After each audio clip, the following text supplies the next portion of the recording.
Episode 78 heart disease. Time music entertainment ने challenge को बड़ी चालाकी से प्लान किया।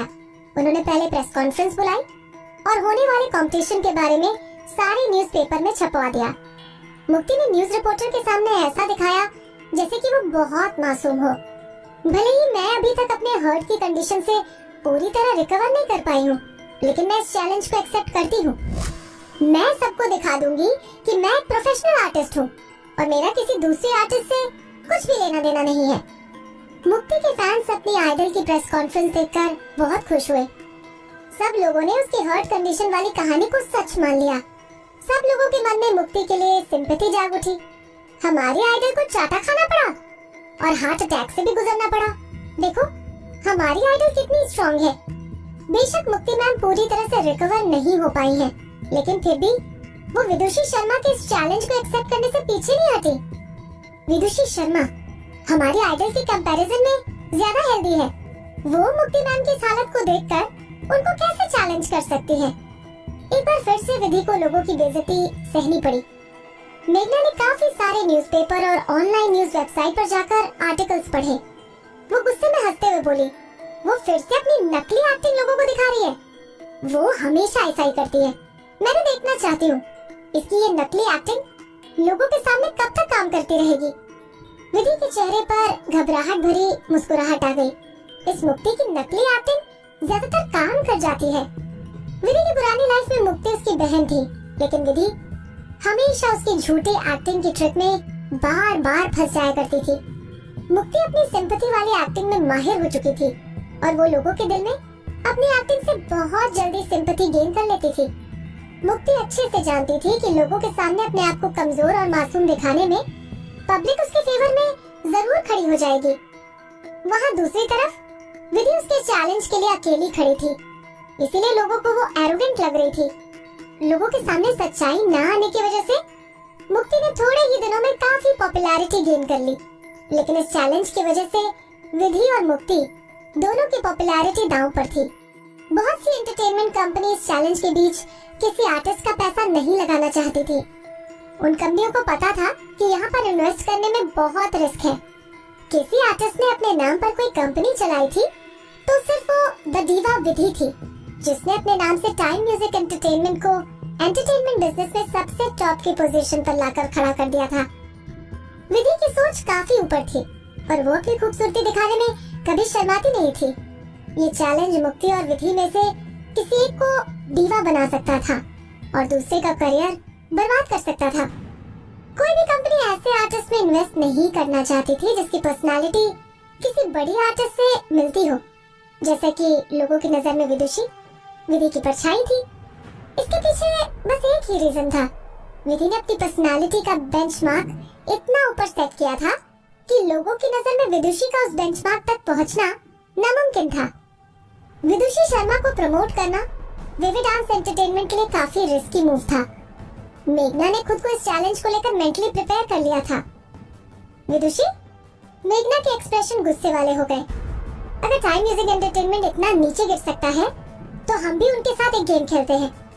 मुक्ति हमेशा लोगों के सामने सिंपैथी गेन करने की कोशिश करती है और वो अपनी बीमारी का रोना रोती है। हम सब लोगों के सामने उसको उसी के तरीके से हराएंगे। मेघना ने अपने दिमाग के अंदर सारा प्लान बना लिया था। कुछ ही पलों में कोई मेघना के पास द डीवा विधि का कुछ सालों पहले का एक्सक्लूसिव इंटरव्यू का आर्टिकल लेकर आया। द डीवा विधि ने उस इंटरव्यू में अपनी छोटी बहन मुक्ति के हार्ट कंडीशन के बारे में बताया था और इसमें लिखा हुआ था कि मुक्ति एक ऑपरेशन के बाद पूरी तरह से अपने हार्ट डिजीज से रिकवर हो चुकी है। मेघना ने एनोनिमसली मुक्ति की मेडिकल रिपोर्ट को मीडिया में फैला दिया। उस रिपोर्ट में साफ लिखा हुआ था कि मुक्ति को वापस हार्ट से रिलेटेड कोई प्रॉब्लम होने के चांसेस नहीं है। क्या ये कोइंसिडेंस था? जब विदुषी शर्मा ने मुक्ति को चाटा मारा तो उसका हार्ट कोलैप्स कर गया। ये खबर इंटरनेट से लेकर रेडियो, टेलीविजन न्यूज सब जगह फैल गई, बल्कि लोग इस बारे में सड़क पर चलते हुए भी बातें करने लगे। काफी सारे लोगों ने तो विदुषी की बातों पर भरोसा करना शुरू कर दिया और उनको लगने लगा कि मुक्ति जानबूझकर अपनी बीमारी का नाटक कर रही है। बल्कि कुछ मुक्ति के फैंस भी मुक्ति पर डाउट करने लगे। मुक्ति के पास प्रेस कॉन्फ्रेंस करके लोगों को समझाने के अलावा और कोई चारा नहीं था। मुक्ति प्रेस कॉन्फ्रेंस पे रोते हुए आई और बचपन से लेकर अभी तक की कहानी सुनाने लगी। उसने बताया कि अगर वो मिस्टर आरव कपूर से नहीं मिलती तो शायद वो बच नहीं पाती।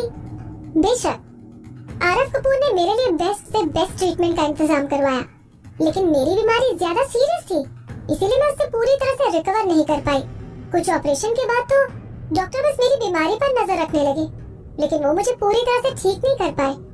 मेरी बड़ी बहन ने मेरी फुल रिकवरी की अनाउंसमेंट इसीलिए की क्योंकि वो नहीं चाहती थी मैं लोगों से झूठी सिंपैथी गेन करती रहूं। असलियत में मेरा हार्ट भी नॉर्मल लोगों की तरह है, लेकिन जब तक किसी वजह से मेरा बीपी हाई ना हो।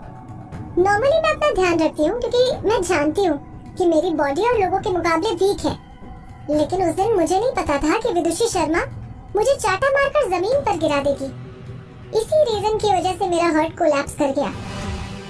मुक्ति की स्पीच लोगों को लॉजिकल और रीजनेबल लग रही थी, बल्कि मुक्ति ने लोगों को ये भी हिंट दे दिया कि विदुषी शर्मा उसके साथ बदसलूकी कर रही है और उसे ब्रूटल तरीके से मार चुकी है।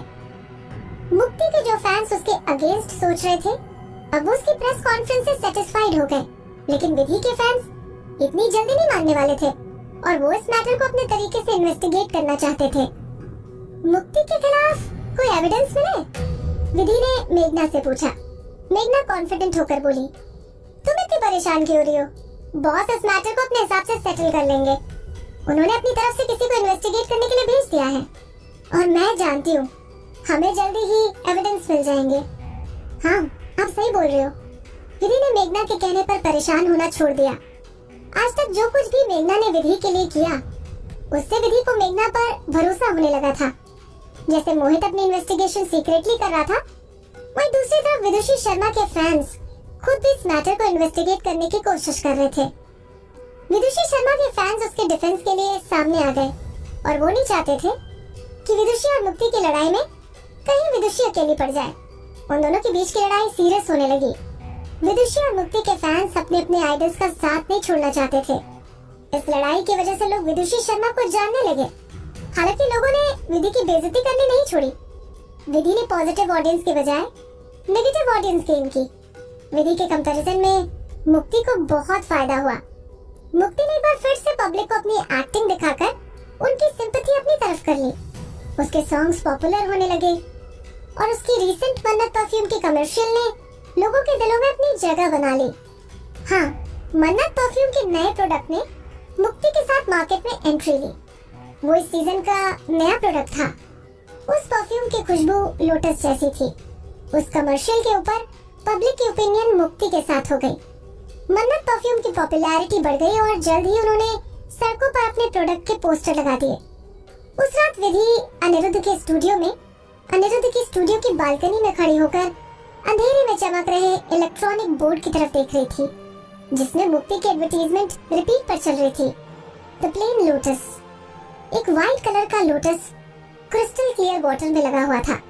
उसके साइड में मुक्ति व्हाइट एंड ब्लू कलर की ड्रेस पहनकर बैठी हुई थी। उस वीडियो का शॉट बहुत अच्छा था। मुक्ति की एडवर्टाइजिंग का वीडियो विधि की publicity video dancing on a ship under the stars से ऊपर था।